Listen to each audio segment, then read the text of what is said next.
नमस्कार, जोहार। कैसे हैं आप लोग? उम्मीद करते हैं बहुत मस्त होंगे।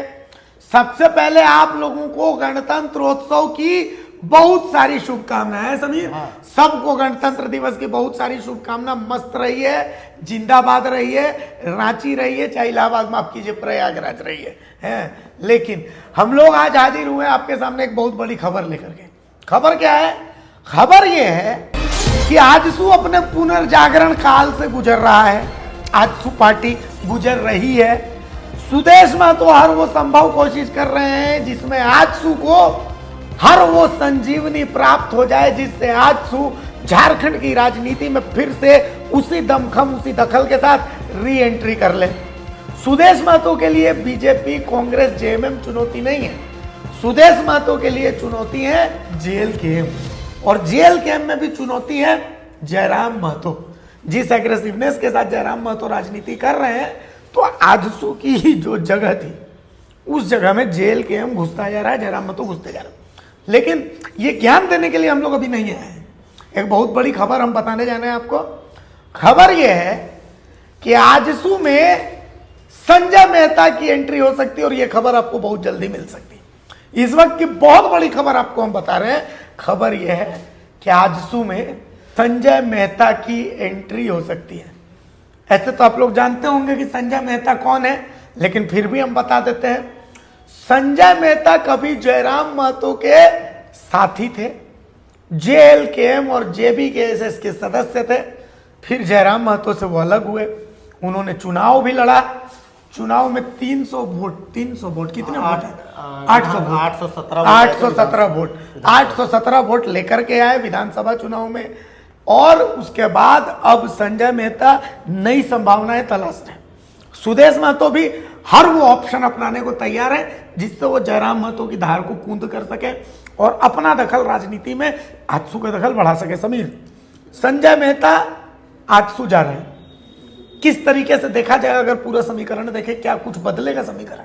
देखिए, पहले तो हम लोग संजय मेहता आजसू जा रहे हैं, खबर लगभग पक्की है। ये बता दें, विधानसभा चुनाव में हार के बाद जिस तरीके से संजय मेहता की हार हुई, वो तुरंत चुनाव लड़े। जयराम से अलग होने के बाद बहुत ज़्यादा तैयारी भी नहीं थी और वो माहौल भी नहीं बन पाया जो जेबीकेएसएस और जयराम का माहौल पीक पे था। हाँ। संजय मेहता को माहौल भी नहीं बन पाया। जितने भी लोग उस समय जयराम से अलग हुए, संजय मेहता का अलग होना क्यों, अगर एक झटके की तरफ से जयराम को देखें तो क्यों बड़ा झटका है? क्योंकि संजय मेहता सिर्फ जेबीकेएसएस के सदस्य नहीं थे, वो जयराम के काफी अच्छे मित्र माने जाते थे। हाँ, सही बात। जब बोकारो में जयराम की गिरफ्तारी की बात हुई, इतना तामझाम हुआ, बाद में जयराम वहां से निकले तो उस गाड़ी पे संजय मेहता भी मौजूद साथ में थे एकदम जयराम के साथ। तो इससे समझिए कितना क्लोजनेस था।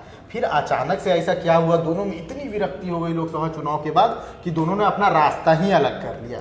होगा कोई अपना मैटर है, लेकिन जब भी आप संजय मेहता से बात कीजिए या फिर उन सभी साथियों से जयराम से बात कीजिए, तो जयराम पे ये लोग आरोप लगाते हैं कि पार्टी सबने मिलके बनाई थी, लेकिन जयराम पार्टी को हाईजैक कर रहे हैं। जयराम अपने लोगों को वैल्यू नहीं दे रहे हैं। जो चंदा का पैसा आ रहा है, वो चंदा का पैसा कहाँ जा रहा है पता नहीं चलता। उनके लोगों का आरोप है कि जयराम के पास जो आईफोन दिखता है वो भी चंदे के पैसे का है, लेकिन फिर भी चंदे के पैसे पे तो पूरा पार्टी का अधिकार है, लेकिन जयराम उस पर अपना अधिकार समझते हैं। ठीक है। ये इन लोगों का आरोप है। अब देखिए, झटके के रूप में किस तरह से देखा जाए कि लोकसभा चुनाव में जब संजय मेहता चुनाव लड़े थे हजारीबाग लोकसभा सीट से, तो उनका वोट शेयर था 12.49%। अच्छा। अब जब मनीष जायसवाल और इतने बड़े दिग्गज लड़े तो उसमें इतना वोट लाना अच्छा खासा वोट है। लेकिन अब बोलिएगा कि विधानसभा में क्यों नहीं हुआ, उन्होंने तो मांडू सीट चुना, तो शायद वो फॉर्मूला उतना वर्क नहीं किया। अब दूसरी बात, क्योंकि जब भी आजसू के नेताओं, कांग्रेस के नेता, बीजेपी नेताओं के साथ आप कोई डिबेट करें, क्योंकि हम लोग मीडिया में हैं, तो इन लोगों के प्रवक्ता हो या नेता हो, इन लोगों बिना नाम लिए हम लोग बात करते हैं, इनका बड़ा कंप्लेन है कि अरे यार जेबीके जेएलकेएम का है तो उन लोगों के साथ नहीं बैठेंगे, उदंड होता है। सही बात है, उदंड होता है। हाँ, कहते हैं वो लोग, कहते हैं। तो अब जब आजसू पे संकट आ गया है कि यार उनके पास तो कोई उतना एग्रेसिव नेता ही नहीं बचा जो इतना एग्रेसिव करे, हम रोड पे गाड़ी रोकेंगे तो रोकेंगे, वो नेता आजसू के पास कहाँ है? तो अगर जेएलकेएम से वो लोग जो जयराम से नाराज है, बहुत नाराज है, संजय मेहता हो गया, सही बात है। कल जो है एक आदमी आ गए और आज जो है जय संजय मेहता का भी लगभग तय हो गया कि वो आजसू में जाएंगे। तो मतलब जेल कैंप से जितने नाराज लोग हैं उनको आजसू अपनी तरफ खींच ले। अब 5 साल बाद की आजसू राजनीति देख रही है कि 5 साल बाद क्या होगा, बीजेपी के साथ गठबंधन होगा नहीं होगा, लेकिन जो इससे पहले का समय है उसमें तो हम लोग पूरा एकदम संघर्ष की रोड की राजनीति करें। अब रोड की राजनीति करने के लिए तो वो रोड वाले संघर्ष में कार्यकर्ता भी चाहिए, क्योंकि जब आजसू का निर्माण हुआ था, जब सुदेश महतो आए थे एकदम युवा जोश युवा, तो अब सुदेश भी का भी उम्र हो गया, तो उनके साथ जो उनके साथी हैं तो उन लोगों का भी उम्र हो गया होगा, सब परिवार में बिजी होंगे, तो अब युवा जोश चाहिए। अब आजसू को युवा जोश लाने के लिए अगर संजय मेहता जैसे युवा नेता अगर आते हैं तो हो सकता है कुछ संजीवनी दे दे थोड़ा रोड पे। अच्छा, एक चीज जो मैंने देखी हजारीबाग में, आपने कहा ना कि 12.5% वोट, 12.5% वोट संजय मेहता लेके आए थे जयराम के साथ। जेल कैंप से वो चूंकि उस समय चुनाव लड़ा था उन्होंने, और जब जयराम से वो अलग हुए तो उनकी हस्ती क्या रही। तो मतलब कुल मिलाकर के जयराम वन मैन आर्मी के तर्ज पर है। एक्सेप्टेबिलिटी भी आप देखिए, पलामू से लेकर के धनबाद तक जयराम महतो की एक्सेप्टेबिलिटी जबरदस्त लोगों में। जो आक्रामकता है, आप क्रिकेट की जैसे बात करते हैं, आप कहिएगा सुनील गावस्कर लाख महान क्रिकेटर है, लेकिन जनता की पसंद कृष्णमचारी श्रीकांत थे कि श्रीकांत जो करके और जो छक्के मारते थे तो लोगों को पसंद आते थे।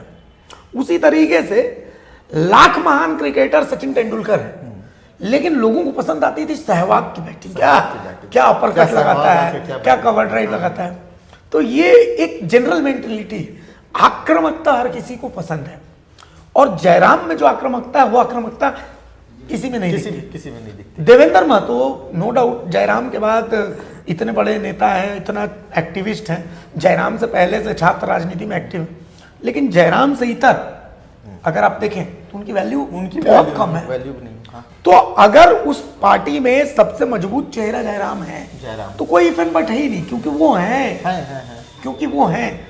तो मतलब क्या लगता है आजसू के लिए संजय मेहता हो गए या इससे पहले कलदेव महतो को लाया गया, तो ये सब जो लोग हैं कितने इम्पैक्टफुल हो सकते हैं। देखिए, खोने के लिए अब आजसू के पास क्या है?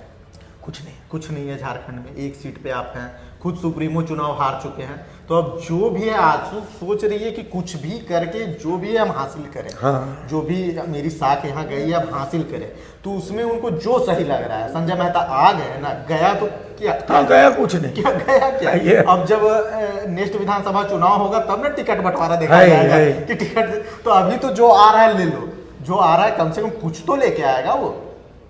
जैसे वो मांडू से चुनाव लड़े, हो सकता है उस क्षेत्र में वो गलत विधानसभा सीट का चयन कर चुके होंगे, हो सकता है उनको बड़का गांव हजारीबाग जाना चाहिए, हो सकता है थोड़ा और ज्यादा वोट ले आते।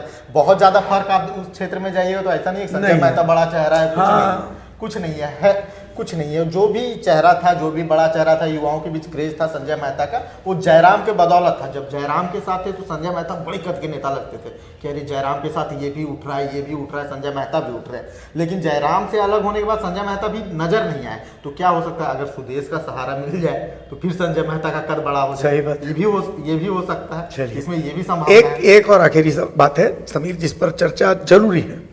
आजसू के जितने लोगों ने छोड़ा अभी पिछले कुछ दिनों में आपने देखा, सबने एक चिट्ठी लिखी, हर किसी की चिट्ठी में एक जिक्र है, नाराजगी कभी भी सुदेश महतो से नहीं रही है, नाराजगी सुदेश महतो के साथ जो संगठन में लोग हैं उन लोगों से रही। आपने नीरू शांति भगत की चिट्ठी देखी कि संगठन में उनकी बात नहीं सुनी गई, अपशब्द कहे गए। हालांकि एक शख्स जो है उन्होंने कहा कि भाई हमने अपशब्द कहा, हम इसके लिए माफी मांगते हैं, लेकिन नीरू शांति भगत ने एक आरोप लगाया कि मैंने संगठन में इसकी आवाज उठाई, संगठन के लोगों ने मेरा साथ नहीं दिया।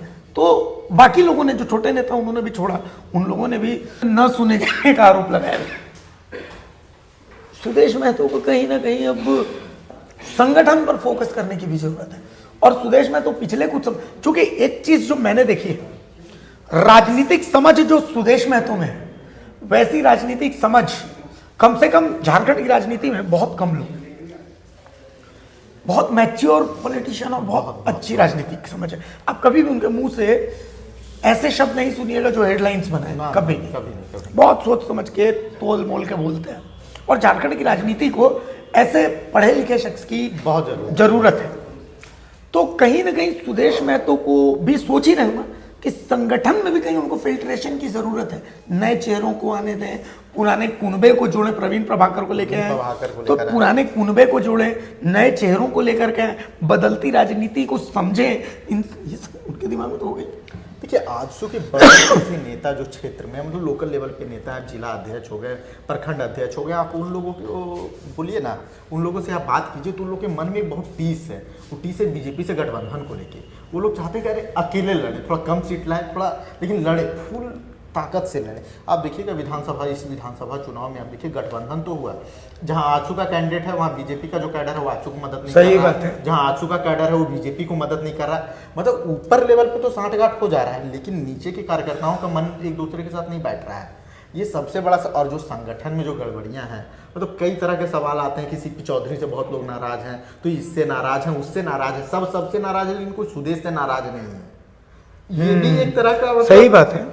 ये आप देखिए ना, जो सबके लिए अच्छा है वो संगठन के लिए कितना अच्छा है। सही बात है। ये कुछ कठोर फैसले तो सुदेश जी को भी लेने पड़ेंगे, क्योंकि आप सबको खुश रख के तो नहीं चल सकते। और झारखंड की पॉलिटिक्स को जितना सुदेश समझते हैं उतना बहुत कम नेता, बहुत कम लोग, हेमंत सोरेन है, सुदेश महतो है, ये लोग जो है झारखंड की पॉलिटिक्स की नब्ज को समझते एकदम पकड़े हुए हैं। सुदेश कम बैक करेंगे, इसमें मतलब कोई इफर्ट है ही नहीं।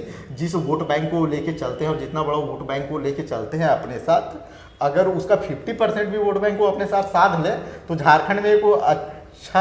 हाँ, आप देखिए ना, आप वोटों का गणित को समझिए। सुदेश महतो जब चुनाव हारे थे, पिछली बार जब चुनाव हारे थे तब, सुदेश महतो जब उसके बाद चुनाव जीते तब, और इस बार वोटों का जो अंतर है, जो सुदेश महतो के पेटेंट वोट है वो तो उनको मिले ही हैं। क्या नहीं मिला है? जो बीजेपी वाला वोट बैंक है, जो सुदेश महतो को, मैं सिर्फ सुदेश महतो की बात कर रहा हूं, जो बीजेपी वाला वोट बैंक है सुदेश महतो को जो जाना चाहिए वो नहीं मिला है। मतलब बीजेपी का वोटर उनसे नाराज हुआ है। बीजेपी का आजसू का जो वोट बैंक है वो उसको मिल रहा है। अब सब जगह देखिए, लंबोदर महतो को देखिए, लंबोदर महतो को वो वोट बैंक, जो लंबोदर महतो का वोट बैंक है वो तो मिला ही है। वो वोट बैंक जो बीजेपी के थ्रू उनके तरफ आता था वो नहीं मिला है। सुनीता चौधरी को आप देखिए रामगढ़ में, देखिए हाँ। भाई जो वोट बैंक उनका है वो मिला है, हाँ। लेकिन जो वोट बीजेपी के थ्रू इनके पास आना चाहिए, तो हर जगह आप लोहरदगा में भी देखिए वही स्थिति है। सुदेश से मुस्लिम नाराज नहीं है, सुदेश से एसटी वोट नाराज नहीं है, सुदेश से कुर्मी नाराज नहीं है। हाँ, सुदेश क्या दिक्कत है कि जब सुदेश बीजेपी के साथ चले गए तो एसटी वोट इनसे खिसक गया, मुस्लिम वोट इनसे खिसक गया, वो जो कुर्मी वोटर था, जो इनका वोटर वो तो मिला, लेकिन जो बीजेपी वाला कुर्मी वोटर है वो बोले ना बीजेपी को तो देना ही नहीं है। और बीजेपी के साथ जाने का सुदेश को एक और नुकसान हुआ कि सुदेश को कुर्मियों का नेता समझा जाने लगा। मतलब एक जो अदर वोट जो सुदेश को मिलता था उस वोट बैंक में नुकसान हुआ है। बीजेपी की में जाने से परसेप्शन बन गया, बना बहुत हार्ड परसेप्शन कि कुर्मी वोट के लिए आ रहा है, कुर्मी वोट के लिए आ रहा है, सही बात है। तो सुदेश का जो एक झारखंड में पहचान था ना कि सबके लिए। अच्छा, ये भी देखिए कि सुदेश को कैसे फंसाया। अर्जुन मुंडा बीजेपी का पूरा कुर्मी वोट बैंक डैमेज करके गए, हाँ, ठीक है। पूरा। अर्जुन मुंडा ने कहा कि नहीं भाई एसटी की में शामिल नहीं है, बकायदा उनका बयान था, खत्म। अब इसके बाद बीजेपी चाहती है कि वो कुर्मी वोट बैंक जो है, जो नाराज है, उसको सुदेश ले आए। अब बीजेपी के साथ रहते हुए ले आए, कैसे संभव है? जबकि आप सोचिए कि जब अकेले लड़ते हैं सुदेश महतो, आजसू अकेले लड़ती है तो 3 विधायक, ठीक है, अकेले लड़ती, ठीक है भाई, खुद जीते, लंबोदर महतो जीते ना जी, और बाद में सुनीता चौधरी को भी जितवाया। सुदेश महतो अगर फेल होते तो चंद्रप्रकाश चौधरी को भी नहीं जीतना चाहिए था, जबकि वहां से तो जयराम खड़े थे, लेकिन जितवाया ना। तो कुल मिलाकर के बात ऐसी कि सुदेश को भी ये समझना पड़ेगा कि भैया बीजेपी से उनको नुकसान है, बीजेपी को उनसे नुकसान नहीं। देखिए ना, पिछले विधानसभा 2024 और उससे पहले का जो विधानसभा हुआ, दोनों को आप गणित निकाल के देखिए। जब सुदेश अकेले लड़े थे तो कई विधानसभा सीटों पे आजसू दूसरे नंबर पे रही थी, पहले नंबर पे कांग्रेस एकदम दूसरे नंबर पे, और तीसरे नंबर पे बीजेपी रही थी। लेकिन अभी आप वही विधानसभा सीटों पे निकाल के देखिए जहां आजसू चुनाव हारी है, तो उनके वोट जो बढ़े नहीं है ना घटे, तो आजसू को क्या फायदा? बस वही रहा, बिल्कुल। आजसू को कोई फायदा नहीं हुआ, तो ऐसा गठबंधन किस काम? तो कुल मिलाकर के इस वक्त बड़ी खबर हम आपको यही बताते रहे कि संजय मेहता की एंट्री बहुत जल्द हो सकती है आजसू में, आपको दिख जाएगा ये। क्योंकि पिछले कुछ दिनों से आप देख रहे हैं कि कई लोगों ने घर वापसी की है आजसू में, कुछ तो जेल के एम से बकायदा आजसू में आए हैं। अब अगला नंबर संजय मेहता का लगभग मान के चलिए कि संजय मेहता आजसू में आ रहे हैं, लेकिन ये देखना है कि संजय मेहता आजसू में आ रहे हैं, अपने साथ क्या ला रहे हैं। फिलहाल हमें इजाजत दीजिए, नमस्कार, जोहार।